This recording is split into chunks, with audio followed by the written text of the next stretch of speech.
I don't know where to begin. Do we begin with my Jaime Jaquez goatee? Huh? What do you think? Got some really bad razor burn from it because I haven't shaved around here in like forever, but got the Jaime Jaquez goatee as inspiration, did this Friday, and then boom, my man drops 20 on the Hawks on Saturday, out here playing like Rookie of the Year.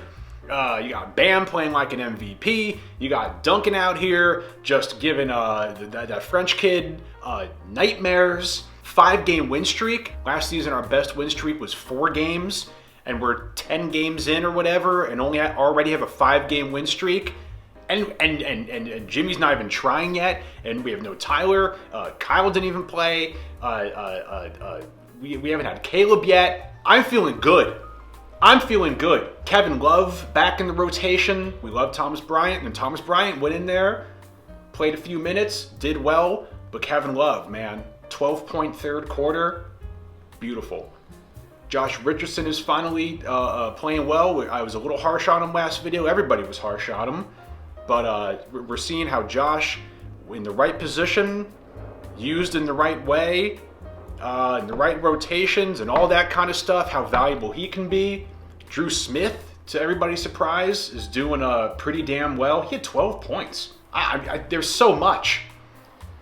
I don't. How am I going to cover 2 games right now? I don't know. I don't know what to do. I think I'm just going to keep this like more of a macro thing and bird's eye view of how good of a place the Heat are in right now. Even though, I mean, there's so much good stuff to take away from these games. I think the really good thing about both these games is how we won them. With the Hawks game, how we sustained that whole game.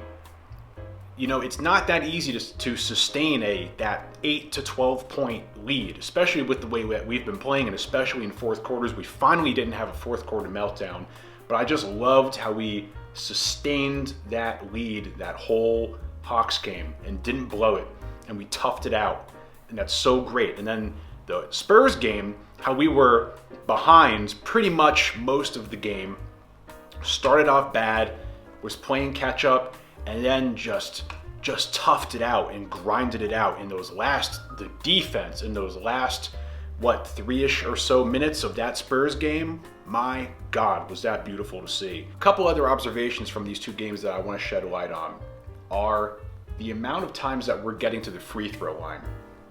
Hawks game, we shot 23 for 25 from the free throw line. Spurs game, 28 for 30 from the free throw line. And the Spurs game, the other big thing, only 4 turnovers. 28 for 30 from the free throw line with 4 turnovers.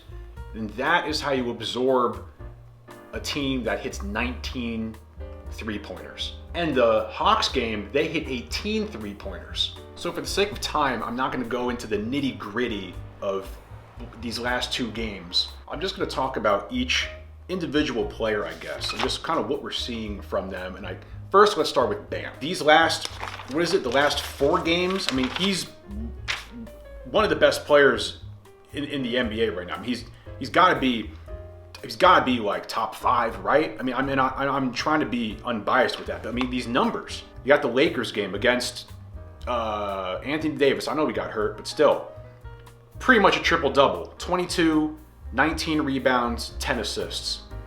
Next game against Jarrett Jackson Jr., 30 points, 11 rebounds, 3 blocks. Against the Hawks, Quint Capella, 26 points, 17 rebounds, 4 assists. Spurs, Wembanyama, 24 points, 11 rebounds, 6 assists, and they're all wins.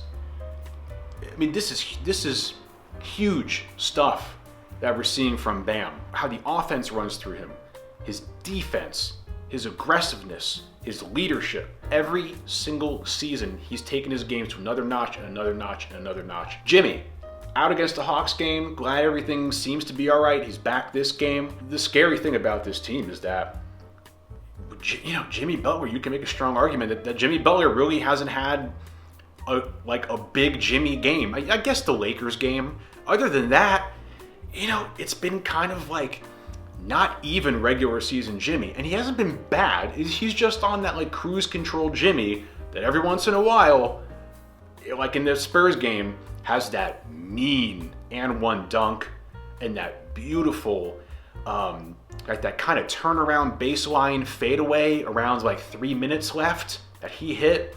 And I think it put us ahead of the Spurs. Little things like that just suck the wind out of a team. When you see Jimmy Butler do stuff like that, it's like, oh man, Jimmy's gonna wake up and do stuff. And most importantly, his defense has just been really, really on point. Jimmy's fine. Like, I always go back to the Jimmy's fine kind of thing. Duncan Robinson, I mean, oh my God.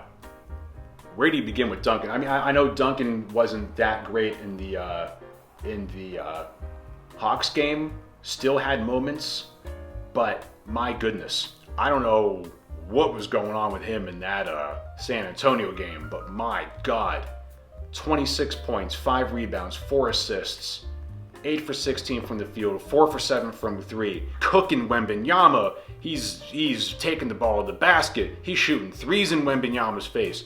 Oh my God. Then Josh Richardson's hitting threes on Wembanyama. I mean, the confidence and aggressiveness he's playing with. He looks physically great. He looks like he put on some weight. Bam too. Bam is looking jacked.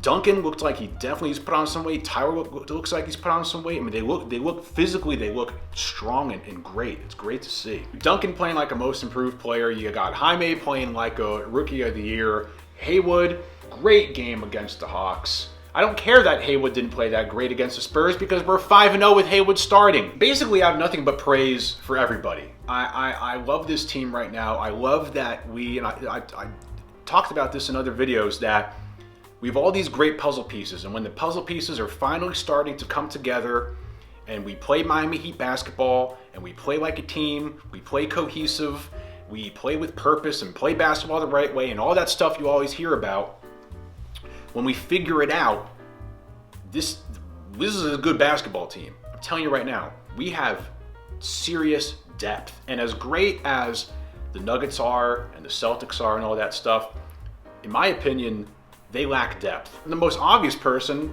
I forgot to praise is the great Kyle Lowry. I love what Kyle's doing right now. Played great against the Hawks, 17 points, 2 rebounds, 4 assists, a steal, 4 for 8 from the field, 4 for 6 from 3. Great leadership and aggressiveness and scrappiness and toughness from Kyle. You really are seeing the depth of this team and how tough this team can be when we're playing the right way and playing to our potential and playing Miami Heat basketball. And we're not even close to our ceiling yet. We have so much more room to improve once we're healthy. This was a Hawks team that a lot of people were, they were 5-3 coming into this. They were coming off a win. They were a pretty, kind of a hot team. That was a great win. All these have been away game wins. Some Western Conference team away games, which we're not usually that good at. Last year we weren't good at. I mean, this is great stuff. I love that we only had 4 turnovers. I love that we're getting to the foul line and that we're efficient from the foul line. So yeah, like I said, this is just a kind of a very macro kind of video. I'm not going to get into the nitty gritty of both of these games for time reasons. But I think what I'm going to try and do is, for this Charlotte game, I'm going to try and do a video like everybody else does, like right after the game, have more of like an after game reaction. I usually like to watch the game, sleep on it, watch some other podcasts, see what those people are saying, and then make a video. But I'm going to try and do something a little different. I'm going to try to do a little right after the game kind of reaction. So we'll see how that goes. But here we're in a great place right now. We got Charlotte next, another mid-season tournament, whatever it's called, game. We should stack wins right now, man. Like the Charlotte win should be good. Then we have the Bulls. Then I think after that our schedule gets kind of tough. But let's stack these wins. I'm so happy with this team, and right now just sustain this energy while guys are hurt, if guys are resting. All these other guys like Drew and Thomas Bryant or Jaime, Haywood, all these guys, keep getting these great minutes and great experiences, because you never know when these guys are going to be called on. And just keep cooking, man. And Duncan Robinson, I mean, this guy is just unbelievable. What a trajectory to have pretty much not been playing for a season and a half. He's not in anybody's good graces. Everybody wants to get rid of him. Everybody's saying he's overpaid.